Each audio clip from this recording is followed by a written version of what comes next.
એમાં ભાગ ત્રીજો પ્રકરણ આપણે લઈએ છીએ 9મું ચડીએ ઊંચા ચઢાણ.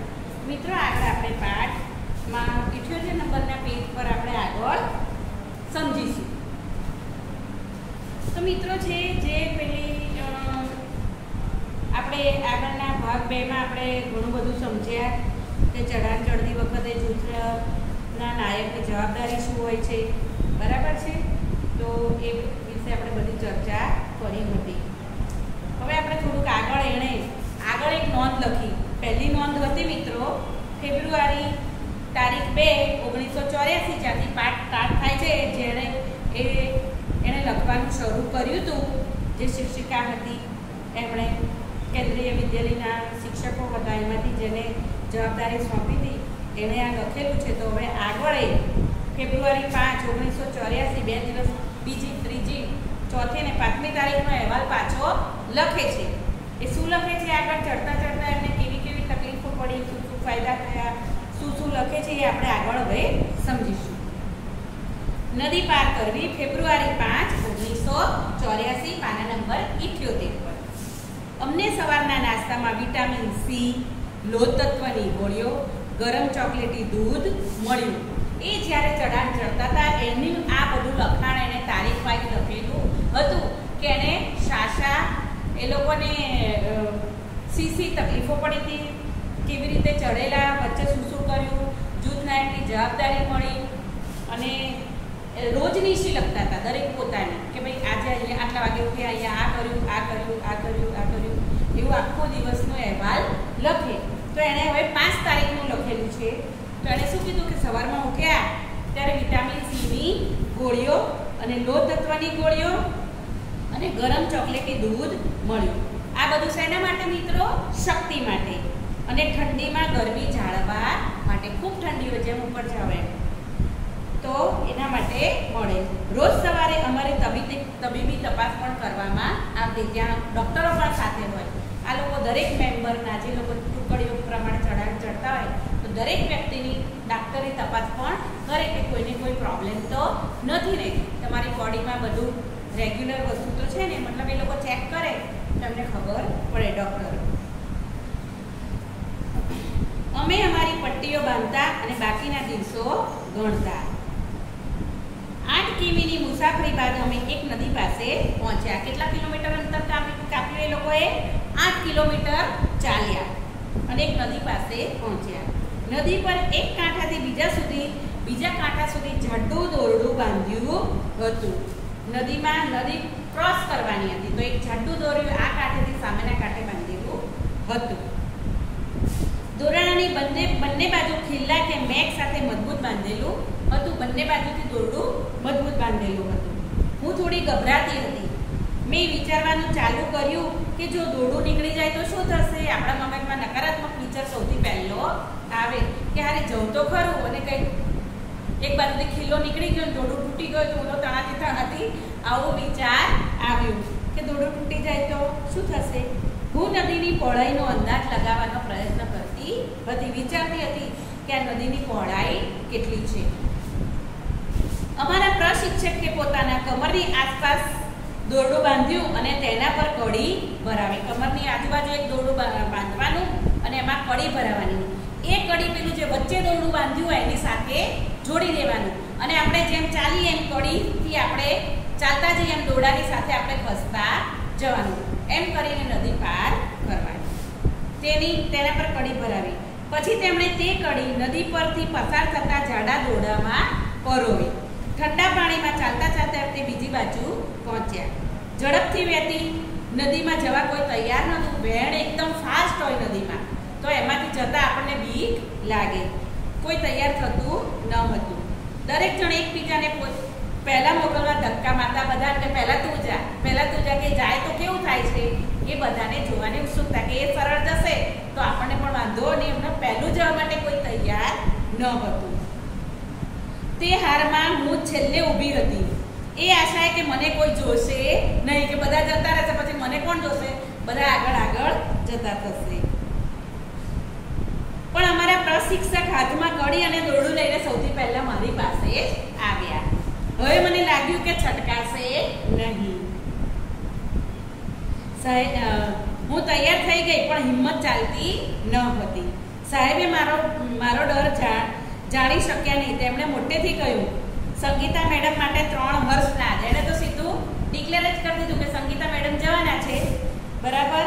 અને મને ખબર પડે તે પહેલાં કોઈએ મને ધીમેથી પાણીમાં ધક્કો માર્યો કે એનું નામ બોલ્યા તો તરત એને જવું જ પડ્યું. મને મારા પગ થીજી ગયા હોય એવો અનુભવ થયો. જેવી થોડીક પાણીમાં ગઈ તેમ થયું મારા પગ ઠરી ગયા. હું ધ્રુજવા લાગી, મારા દાંત જકડાઈ ગયા. મેં દોરડું પકડ્યું અને મક્કમતાથી મારા પગ નદીના તટ પર મૂક્યા. જેવું પાણીમાં ચાલવાનું ચાલુ કર્યું, નદી ઊંડી થતી હતી. કિનારા પર થોડી છીછવી નદી હોય, પણ જેમ એ આગળ ચાલતી ગઈ એમ નદીની ઊંડાઈ વધતી ગઈ. હું ખૂબ ડરેલી હતી નહીં, અને ધીમે ધીમે પાણી મારા ગળા સુધી પહોંચી ગયું. પહેલાં થોડું પગ સુધી હોય, પછી કમર સુધી આવ્યું, ધીમે ધીમે અહીંયા સુધી આવ્યું, પછી ગળા સુધી પાણી પહોંચી ગયું, કારણ કે વચ્ચેના ભાગમાં વધુ ઊંડાણ હોય. નદીની વચ્ચે મારું સંતુલન જતું રહ્યું અને હું લપસવા લાગી. હું ખૂબ ડરેલી હતી અને ખૂબ જ ઠંડી પણ લાગતી હતી.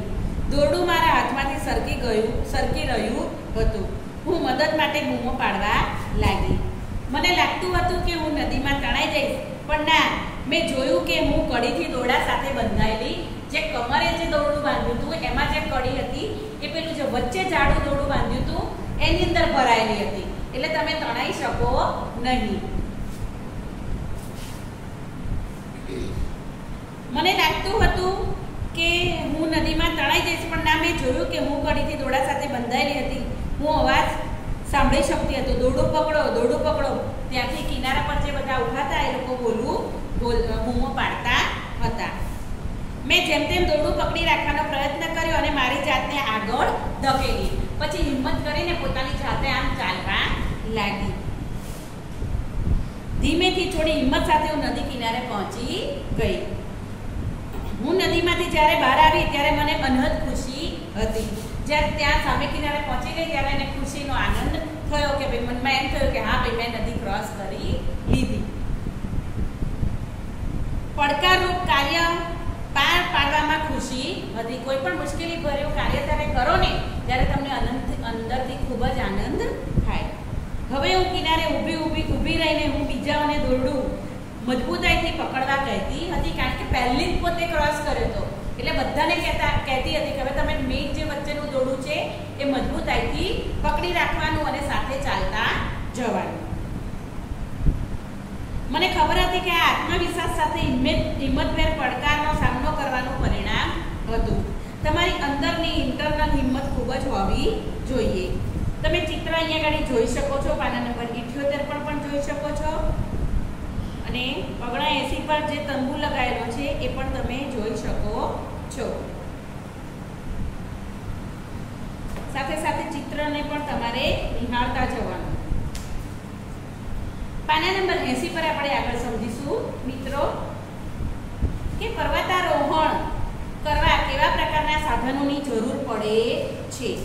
તો મિત્રો, પર્વતારોહણ કરવા માટે મજબૂત અને લાંબા દોરડા, ખિલ્લાઓ, કડી, હથોડી, ખિલ્લીવાળા ગમબૂટ, સૂવાની બેગ, પાણીની બોટલો, ખાવાના પેકેટ, ઓક્સિજનના બાટલા, પ્લાસ્ટિકની ચાદર અને તંબુ વગેરેની જરૂર પડતી હોય છે.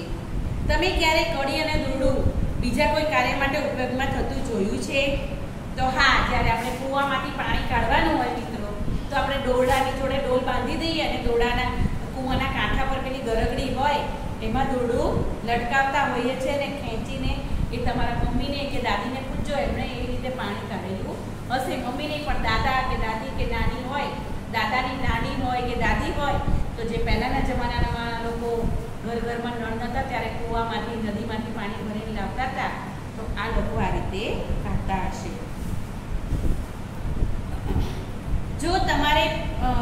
જો તમારે પર્વત પરની નદી પાર કરવી હોય તો તમે બીજા કયા ઉપાયો કરી શકો છો? જો પર્વત પરની નદી પાર કરવા અમે કાં તો હવા ભરેલી બોટ હોય એમાં પણ તમે નદી પાર કરી શકો છો, અથવા તો રિવર રાફ્ટિંગ કરી શકીએ, રોપવે હોય તો તેનો ઉપયોગ પણ કરી શકીએ. અત્યારે તો બધી આધુનિક સગવડો થઈ ગયેલી હોય છે.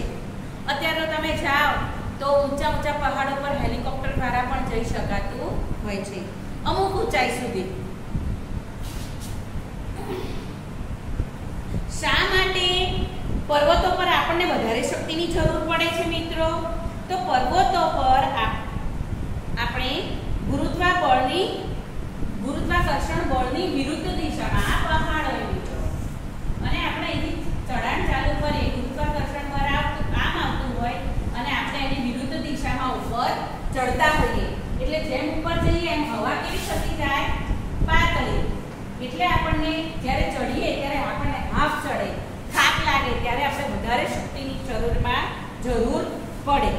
અને જ્યારે ચઢાણ ચડતા હોઈએ ત્યારે રસ્તા સીધા ના હોય, ખાડા ખડબડિયાવાળા હોય, અને સીધું ચઢાણ પણ ક્યાંક ક્યાંક હોય, ક્યાંક વળાંકવાળા રસ્તા પણ આવતા હોય, અને ચઢાણ પણ ઊંચો હોય, ક્યાંક ઉપર ચડવાનું, પર્વત પર જાઓ તો ક્યાંક ઉપર ચડો, પાછા ક્યાંક નીચે આવો, પાછા ફરી ઉપર ચડો, બરાબર છે?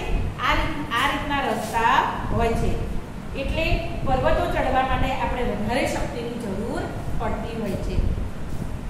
તમે ક્યારે બીજા કોઈ સાહસિક કામ કર્યું હોય એવું સાંભળ્યું છે? તો હા મિત્રો, એ તો તમે કોઈને કોઈ મિત્ર કે કોઈ કાકા મામા સગાવાલામાં કોઈ ક્યાંક ગયા હોય ને સાહસિક કામ કર્યા હોય તો એવી કોઈ પોતાની આપવીતી કહેતું હોય તો એવું સાંભળવું જોઈએ, અને એવો રસ પણ આપણે દાખવવો જોઈએ. ઘણી વાર એવું થતું હોય છે મિત્રો, એક્સિડન્ટ થતા હોય તો કોઈ એકબીજાને મદદ કરી હોય. હેલ્પફુલ થવું મતલબ મદદ કરવી. તો આવા પણ ઘણા બધા કોઈની પાસેથી આવી વાતો હોય તો આપણે સાંભળવી જોઈએ. આગળ મિત્રો, તમે પોતે ક્યારે કોઈ સાહસિક કામ કર્યું છે? તો એ પણ તમારે તમારા વર્ગમાં કહી શકો, પણ અત્યારે આપણે ઓનલાઈન અભ્યાસ કરીએ છીએ એટલે એ શક્ય નથી. પણ તમારા ફ્રેન્ડ સર્કલ કે તમારા મિત્રો સાથે આવી વાતો હોય તો તમે એકબીજા સાથે આવી વાતો શેર કરી શકો છો. હવે મિત્રો છે નવો ટોપિક છે ખડકો પર ચડવું. પેલું આપણે વાંચ્યું નદી પાર કરવું, હવે છે ખડકો પર ચડવું. તો એ અને ડેટ લખ્યો છે ફેબ્રુઆરી તારીખ 10, 1984. નદી પાર કરી હતી મિત્રો, એને 5 તારીખે કરી હતી. હવે આવ્યું ખડકો પર ચડવું. ખડકો આયા, બાજુમાં ચિત્ર આપેલું છે મિત્રો, પાના નંબર 80 પર તમે જોઈ શકો છો.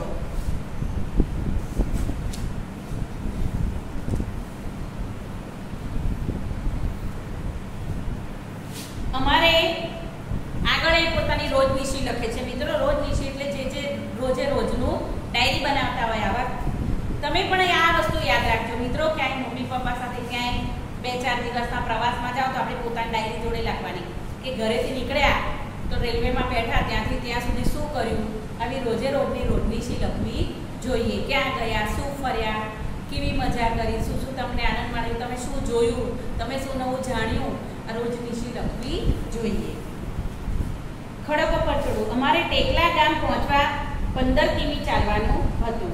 તે ગામ 1600 મીટરની ઊંચાઈએ હતું. એમને એક ગામ પર જવાનું હતું, ટેકલા ગામ, અને એના માટે એમને 15 કિલોમીટર ચાલવાનું હતું. અને તે ગામ કેટલી ઊંચાઈ પર હતું? 1600 મીટરની.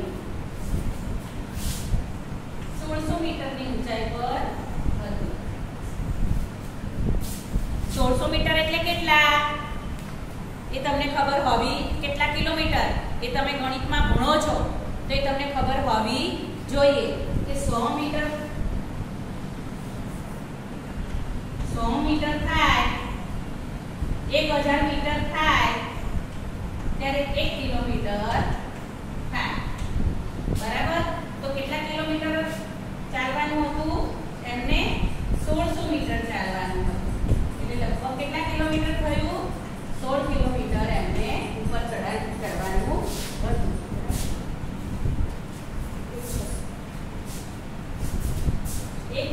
1 કિલોમીટર અને 600 મીટર એમને ચડાઈ ચડવાની હતી. 1 મીટર અને 1 કિલોમીટર અને 600 મીટર.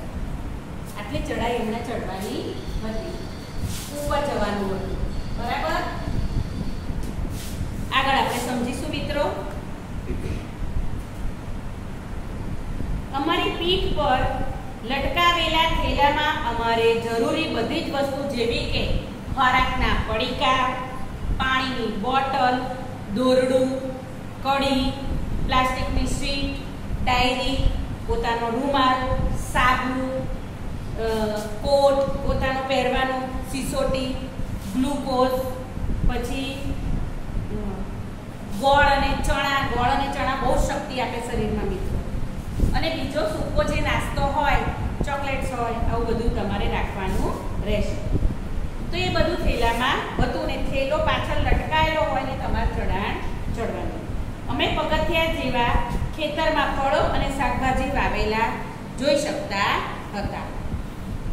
અમે કર્નલ રામસિંગને 90 મીટરની ઊંચાઈએ સપાટ ખડક ઉપર ખીલા અને દોરડા સાથે ઉભેલા જોયા. કેટલા હતા? 90 મીટરની ઊંચાઈ પર, કે ક્યાં ઉપર ઊભા હતા છે, અને એના હાથમાં હતા ખીલા અને દોરડા હતા. તમે બાજુમાં ચિત્ર જોઈ શકો છો મિત્રો, કેવી રીતે આ એક સાહસવીર છે ચડી રહ્યો છે. જુઓ, અમને પહેલા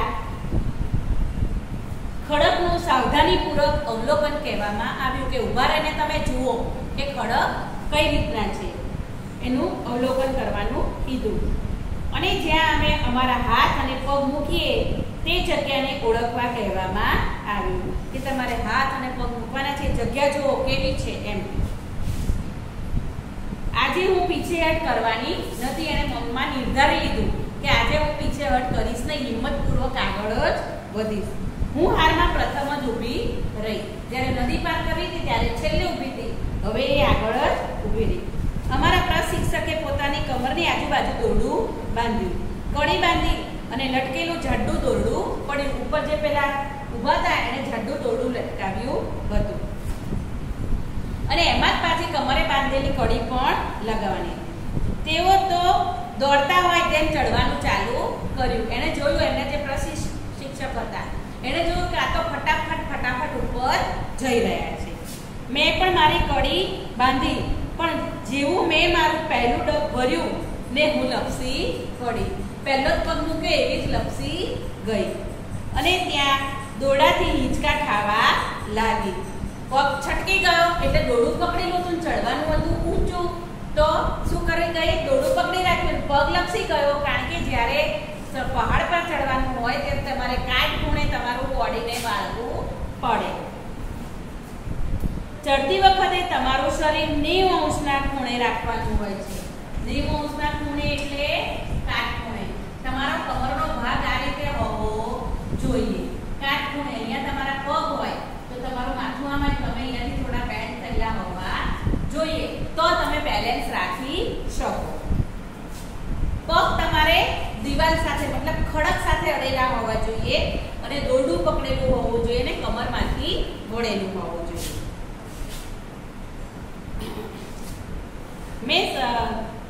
મેં સાંભળ્યું તમારી પીઠ સીધી રાખો, વાળશો નહીં. તે ધ્યાન રાખી મેં અનુભવ્યું કે ખડક સપાટ જમીન જેવા છે, અને ચડવાનું ચાલુ કર્યું. પછી જ્યારે નીચે ઉતરવાનું હતું, જેમાં દોરડાનો ખાસ પ્રકારે ઉપયોગ થાય છે, તેને રેપલિંગ કહેવાય છે. ઉતરવાના એને શું કહેવાય છે? રેપલિંગ.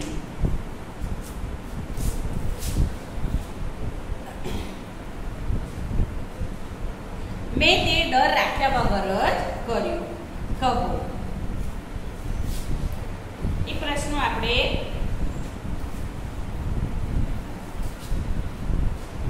કહો. તમે ક્યારે ઝાડ પર ચડ્યા છો? હા મિત્રો, આ પ્રશ્ન ખૂબ સરસ છે. તમે ક્યારે નાના હતા ત્યારે ક્યાંક ઝાડ ઉપર ચડ્યા છો? ક્યાંક ગામડે ઘર હોય ને ખેતરમાં ગયા હોય તો ઝાડ ઉપર રમવા ચડ્યા હોય, તો તમને કેવું લાગ્યું હશે? જ્યારે પહેલી વાર ચડે ત્યારે આપણને ડર લાગે, કે કોઈ પણ કામ જ્યારે ફર્સ્ટ ટાઈમ કરીએ પહેલી વાર ત્યારે આપણને ડર લાગે. જો આપણે એમાં સફળતા મેળવી તો પછી બીજી વારમાં આપણને ડર લાગતો નથી.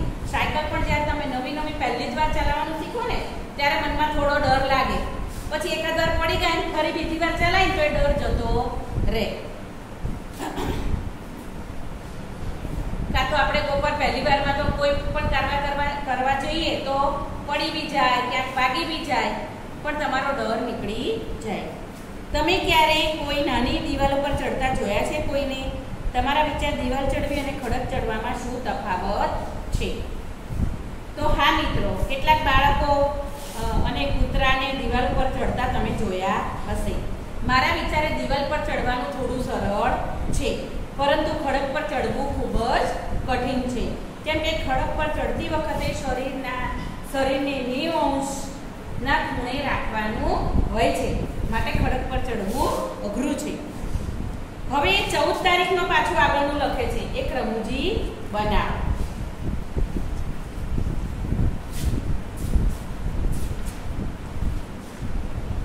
મિત્રો આપણે સમજી લઈએ. ચલો આટલું. સાંજ હતી. ખાનોત ડોબીને ખૂબ જ ભૂખ લાગી હતી. છોકરીનું નામ શું હતું?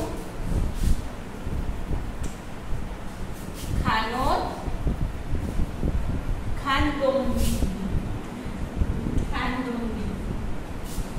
જેનું નામ હતું, જે પોતાની આપવીતી લખતી હતી તે. તો એને શું થયું?